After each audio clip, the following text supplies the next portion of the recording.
Bismillahirrahmanirrahim. Assalamualaikum warahmatullahi wabarakatuh. Alhamdulillah rabbil alamin. Wassalatu wassalamu ala rasulih al-amin. Wa ala alihi wa sahbihi ajma'in. Amma ba'd. Sahabat-sahabat muslim yang dirahmati Allah. Kalau kita cermati pribadi-pribadi besar atau orang-orang hebat, maka kita akan dapati mereka memiliki sifat-sifat yang tidak dimiliki oleh orang-orang biasa.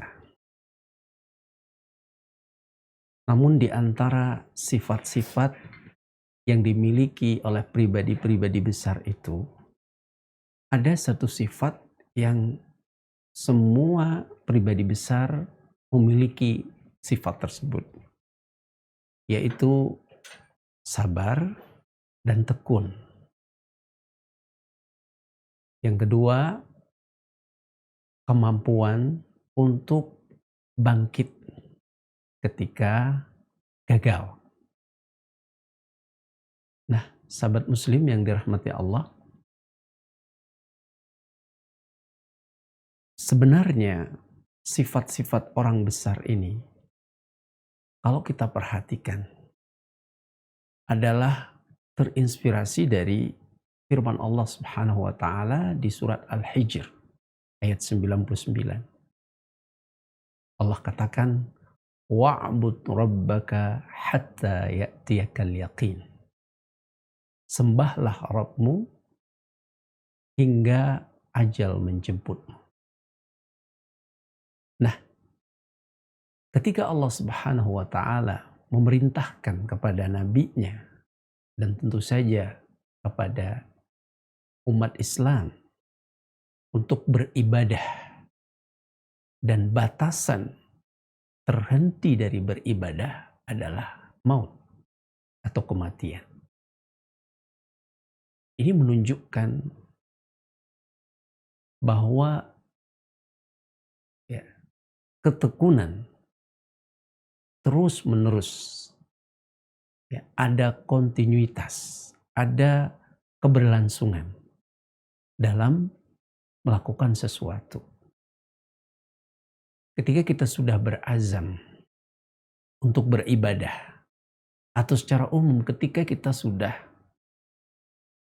bertekad kuat untuk melakukan suatu amalan, amal soleh, maka seorang mukmin tidak boleh kemudian kendur semangatnya, tidak boleh berhenti,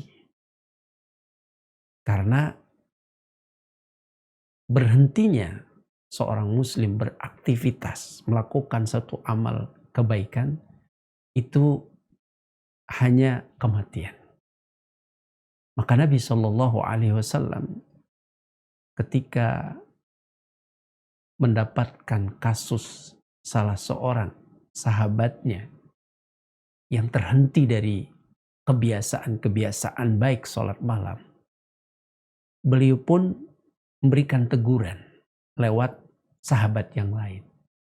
Di dalam hadis yang diriwayatkan oleh Imam Muslim dari sahabat Abdullah bin Amr bin As, Nabi SAW mengatakan, la takun mithla fulan. Ya Abdullah, la takun mithla fulan, kana yaqumul layli, atau kana yaqum al-layla, thumma taraka qiyam al-layl. Atau kama qala alaihissalatu wassalam. Wahai Abdullah, kamu jangan seperti fulan.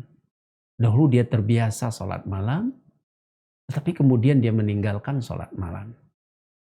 Masya Allah, sahabat muslim yang dirahmati Allah, ini satu pelajaran penting bagi kita, bahwa pembiasaan melakukan sesuatu dan dilakukan secara tekun adalah sifat yang sangat-sangat dianjurkan dalam Islam.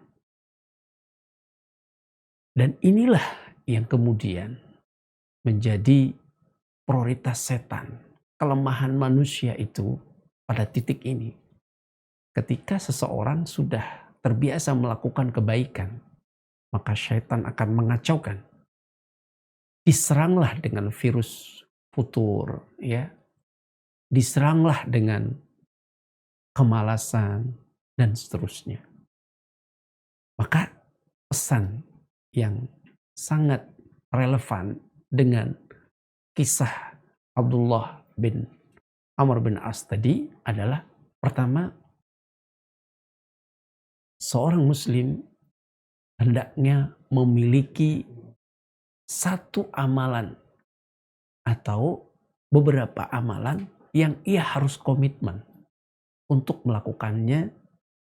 Ketika dia kerasa malas, ya, terhenti melakukannya, maka dia harus bangkit dan ia harus berusaha untuk istidrak. Istidrak itu, ya, mendapatkan apa yang ia tinggalkan tersebut.